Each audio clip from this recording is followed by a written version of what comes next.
Here, in the heart of Sharjah, under the shifting desert sands, lies a place called Mleiha. For centuries, it has guarded its secrets well. But sometimes, the wind and sand reveal something extraordinary. Archaeologists, digging with great care, uncovered a treasure. It was not gold or jewels in the way we might imagine. It was something small, yet profoundly important. They found ancient silver coins, thousands of them, buried for nearly 2 millennia. This discovery was a window into a forgotten world, a world that existed long before the modern cities we see today. These were the first silver coins of this land, a testament to a thriving and sophisticated society. Finding these coins was like finding a lost chapter of history. They tell us that this region was not an isolated desert. It was a bustling hub of activity. People lived here, traded here, and built a community with its own power and influence. The sheer number of coins discovered in Mleiha suggests a place of great wealth and strategic importance. It was a center of trade, a vital link connecting different parts of the ancient world. Each coin, carefully cleaned and studied, whispers stories of camel caravans crossing vast deserts and ships sailing to distant lands, all converging on this very spot. The coins themselves are beautiful objects. Made of silver, they have a weight and a coolness that feels ancient. On one side, we often see the head of a hero or a ruler. On the other, perhaps an animal, a symbol of power or divinity. These were not just simple pieces of metal for buying goods. They were symbols of authority, statements of identity, and works of art that could be carried in one's hand. For the people who made and used them, these coins represented their connection to a wider world, a world of powerful empires and sprawling trade networks that stretched for thousands of miles. The Mleiha discovery fundamentally changed our understanding of this region's past. It pushed the timeline of complex society in southeastern Arabia back much further than previously thought. Before, many believed this area was populated only by nomadic tribes. But this hoard of silver coins proves otherwise. It shows us a settled people with rulers, an economy, and strong international connections. It is a powerful reminder that history is often buried just beneath our feet, waiting for the right moment to be unearthed and to tell its remarkable story of life, trade, and civilization in the ancient desert. To understand these first silver coins, we must travel back in time and journey west. We travel to ancient Greece, to the time of a great leader, Alexander the Great. His conquest stretched from Europe all the way to India. He did not just conquer with armies. He spread Greek culture, art, and ideas wherever he went. This period is known as the Hellenistic Age. One of the most powerful symbols of this influence was the Greek coin, particularly the silver tetradrachma. These coins were known and trusted across the vast lands that Alexander and his successors controlled, becoming the world's first truly international currency. The coins found at Mleiha are direct descendants of these Greek designs. If you look closely at the earliest examples, you can see the clear influence. The face on the coin is styled after Heracles, the Greek hero, or even Alexander himself, depicted with divine attributes. On the reverse side, you often see a seated figure, representing the powerful Greek god Zeus. These images were a universal language of power and value in the ancient world. For a local ruler in Arabia to use these designs meant they were part of this powerful economic and cultural sphere. It was a way of saying their money was reliable and valuable. However, something fascinating begins to happen over time. As the direct influence of the Greek kingdoms faded, the local rulers in Arabia began to change the coins. They started to add their own unique touches.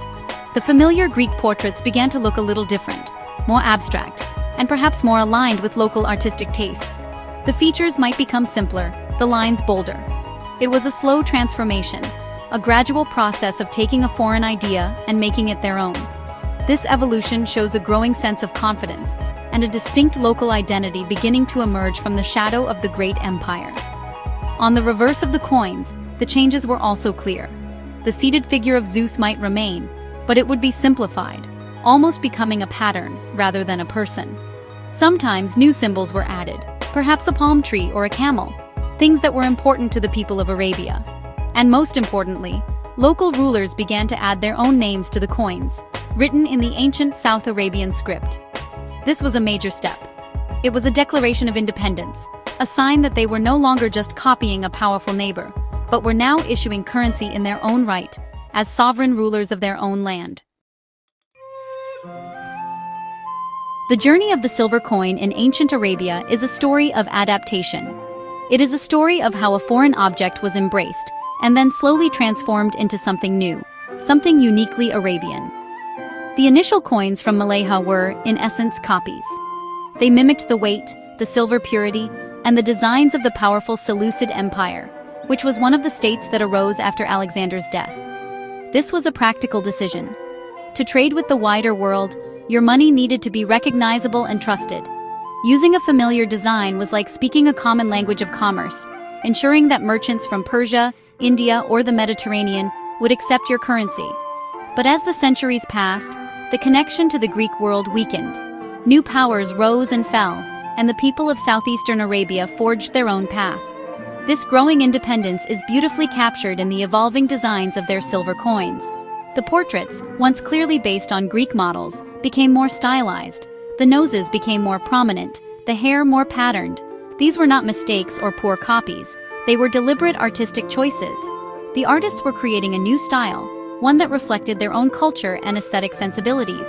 It was a visual declaration of a unique identity, separate from the Hellenistic world. The most significant change, however, was the introduction of local language. Inscriptions in the ancient South Arabian script began to appear on the coins, often spelling out the name of a local ruler. One prominent name found on these coins is Abi El. By putting her name on the currency, this ruler was making a powerful statement. She was declaring her sovereignty and her authority over her kingdom. The coin was no longer just a piece of silver for trade. It was a proclamation of power, a piece of political messaging that traveled with every transaction. It announced to the world that a strong, independent kingdom existed here in the heart of Arabia. This evolution from imitation to innovation tells us a great deal about the people of Mleiha. It shows their resilience, their creativity, and their deep sense of place. They were not passive recipients of foreign culture. Instead, they were active participants in a global network, selectively adopting and adapting ideas to suit their own needs and express their own identity. The silver coin, which began its life as a Greek import, had been reborn. It now carried the spirit of Arabia, a symbol of a proud and independent civilization that thrived in the sands of the desert long ago. A new era was dawning in Arabia, one that would transform not just the region, but the entire world. With the arrival of Islam in the 7th century, profound changes swept across the land. This included the very nature of money itself. The old coins, with their portraits of rulers and pagan gods, were no longer suitable for a society guided by Islamic principles, which discouraged the depiction of living beings. A new kind of silver coin was needed, one that would reflect the values and beliefs of this new faith. And so, the Islamic silver dirham was born, marking a pivotal moment in the region's long numismatic story. The new Islamic dirham was revolutionary in its design. It completely abandoned the use of portraits and figures. In their place were beautiful, intricate inscriptions in Arabic script. These were not the names of kings or emperors, but verses from the Quran, the holy book of Islam. The coins carried messages of faith, such as the declaration of God's oneness. They also included important information, like the name of the city where the coin was minted and the year it was made, according to the Islamic calendar. This was a radical departure from any coinage that had come before it. Money was no longer just a tool for commerce. It was a medium for spreading the word of God. The introduction of the silver dirham had a unifying effect. Under the authority of the caliphs, these coins were standardized in weight and purity across the vast and expanding Islamic empire. From Spain in the west to Central Asia in the east, the dirham became a trusted and stable currency. This reliability fueled a great expansion of trade and economic prosperity. For the people living in the area we now call the UAE, the dirham replaced the older, Sasanian-inspired coins that had been in use. It connected them directly to the new Islamic capitals like Damascus and Baghdad, and to a vibrant global economy bound together by a common faith and a common currency. The dirham was more than just money. It was a powerful symbol of the new Islamic civilization. It represented a world governed by faith, law, and a shared cultural identity. The elegant calligraphy on its surface was a testament to the flourishing of art and science in the Islamic world. Finding these silver dirhams in archaeological sites across the UAE tells us a story of integration and participation. It shows that the people of this region were not on the periphery of this new world.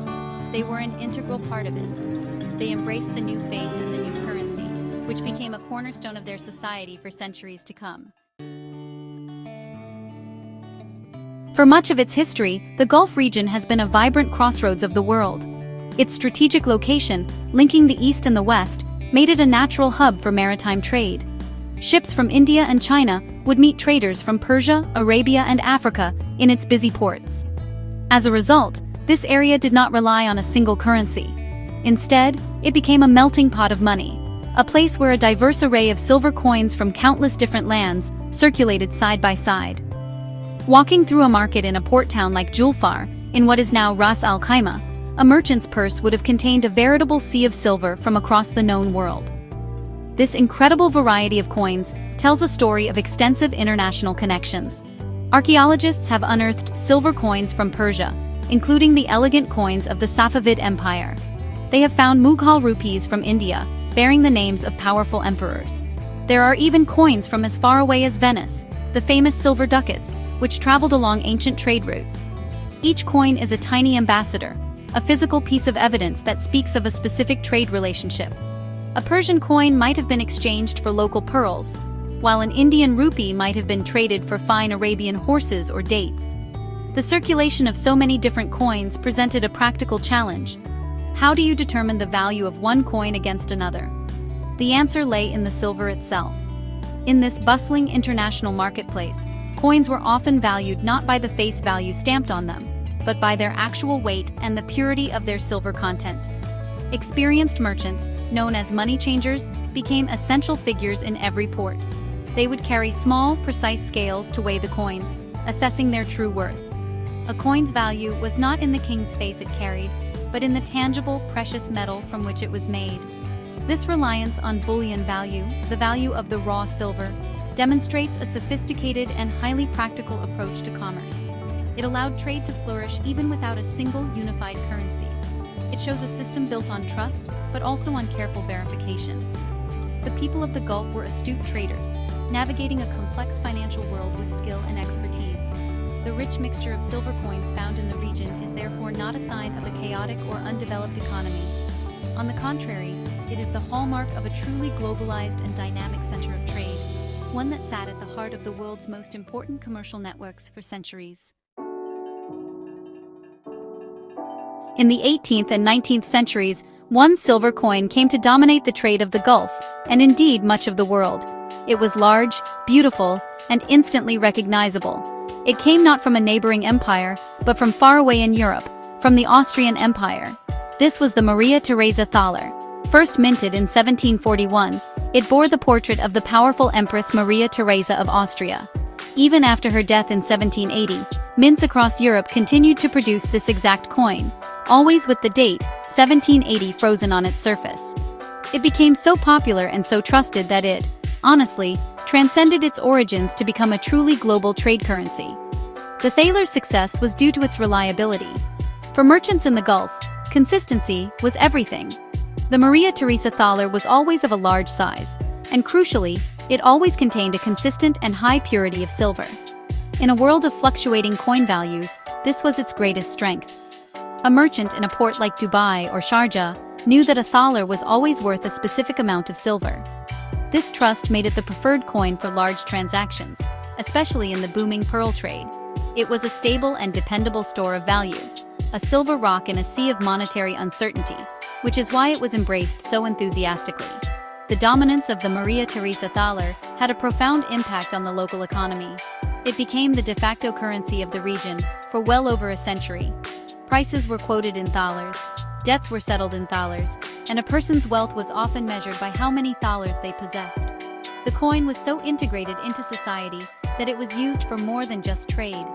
It was often melted down by local silversmiths to create the beautiful and intricate jewelry for which the region is famous.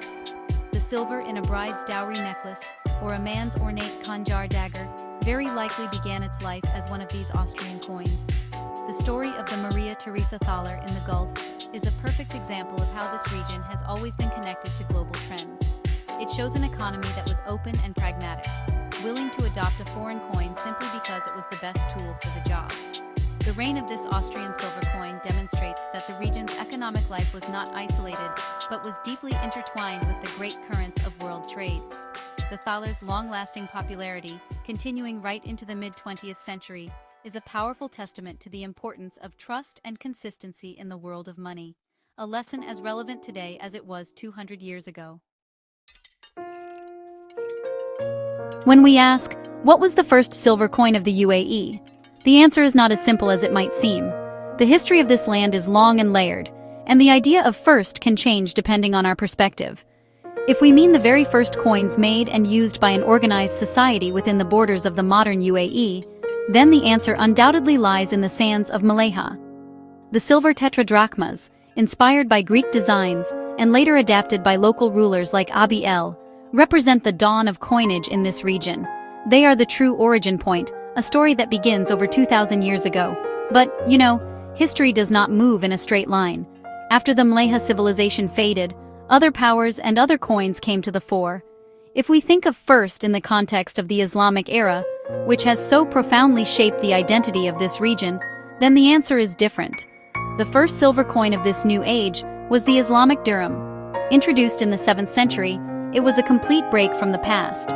With its religious inscriptions and standardized format, it represented a new social, political, and spiritual order. For centuries, this was the coin of the land, connecting its people to the great Islamic caliphates and a new global community of faith.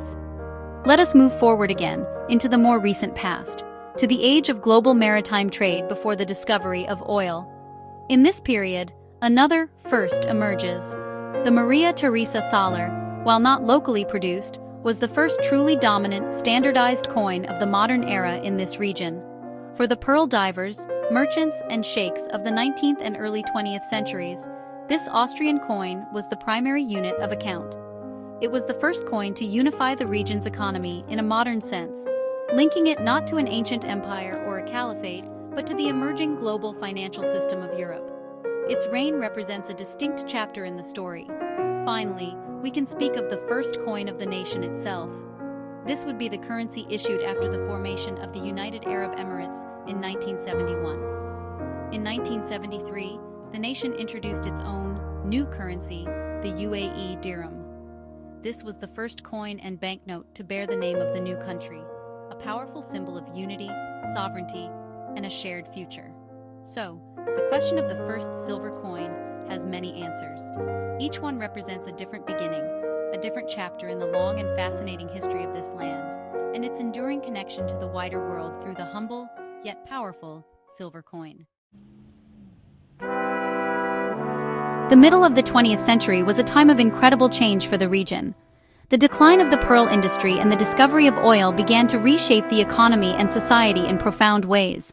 The old currencies, like the Maria Theresa thaler and the Indian rupee, were no longer sufficient for the needs of a rapidly modernizing region. In the years leading up to federation, the individual emirates began to take steps towards monetary independence. For a time, they used a currency called the Gulf rupee, and then the Qatar and Dubai rial. These were transitional steps on the path towards a truly national currency. Then, on December 2, 1971, a historic moment occurred. The individual trucial states came together to form a new, independent nation, the United Arab Emirates. With the birth of a nation comes the need for national symbols, things that bind the people together and represent their sovereignty on the world stage. One of the most important of these symbols is a national currency. In 1973, 2 years after its formation, the UAE took this vital step. The UAE Currency Board was established, and it introduced the country's first official, independent money, the UAE dirham, divided into 100 files. The name chosen for the new currency was deeply significant. By calling it the dirham, the nation's founders created a powerful link to the past. They reached back over 1,000 years to the time of the Islamic silver dirham, the currency that had unified the region and connected it to a golden age of trade and culture. It was a nod to a proud heritage, a declaration that this new, modern nation was built on deep historical foundations. The new coins featured designs that celebrated the identity of the UAE. The 1 dirham coin, for example, featured a dala, a traditional Arabic coffee pot, which is a powerful symbol of hospitality and culture. The introduction of the UAE dirham was more than just a practical change. It was a declaration of economic independence and national unity. For the first time, people from Abu Dhabi to Fujairah used the exact same money, coins, and banknotes that bore the name and emblem of their new country. This helped to foster a shared sense of national identity. The new currency was stable, modern, and managed by the nation's own central bank. It was the financial bedrock upon which the country's incredible economic growth and development would be built, a symbol of a confident nation ready to forge its own path in the modern world. Today, in the bustling markets and gleaming malls of the UAE, the clink of silver coins is no longer heard in daily transactions. The modern dirham and fils coins are made of more practical base metals. The age of silver as a circulating currency has passed, replaced by a modern financial system. Yet, the story of silver has not ended. It has simply transformed. Silver coins have moved from the merchant's purse to the museum's display case. They have evolved from being tools of commerce to becoming cherished symbols of the nation's rich and layered heritage, each one a small metallic key to understanding the past. The UAE has made a great effort to preserve this legacy. The nation's museums, like the Sharjah Archaeology Museum near Mleiha, proudly display these ancient treasures. Here, visitors can see the journey of coinage for themselves. They can marvel at the Greek-inspired coins of 2 millennia ago, admire the calligraphy on an Islamic dirham, and appreciate the heft of a Maria Theresa thaler. These displays are not just about old money. They are about telling the story of the UAE's ancestors, their art, their faith, their global connections, and their remarkable ability to thrive at the crossroads of the world for thousands of years. Furthermore, the UAE Central Bank continues to honor the tradition of silver coinage in a new way. It regularly issues special commemorative coins, struck in pure silver, to mark important national events and anniversaries. These are not for spending in shops. They are collector's items, beautiful works of art that celebrate moments like National Day, the founding of a new landmark, or the hosting of a global event. In this way, the silver coin continues its role as a carrier of messages and a marker of history, just as it was in the time of Abi El or the early caliphs. It connects the present to the past in a tangible and precious form. The long journey of the silver coin, from the tetradrachmas of Mleiha to the dirhams of the modern nation, is a mirror reflecting the history of the UAE itself. It is a story of trade, adaptation, faith, and identity. These small metal discs tell a grand story of a land and its people, a people who have always been open to the world, skilled in commerce, and proud of their own unique culture. Understanding this journey is to understand the very spirit of the UAE, a nation that respects its deep historical roots as it builds its shining future. The silver coin, once the lifeblood of trade, is now the guardian of memory.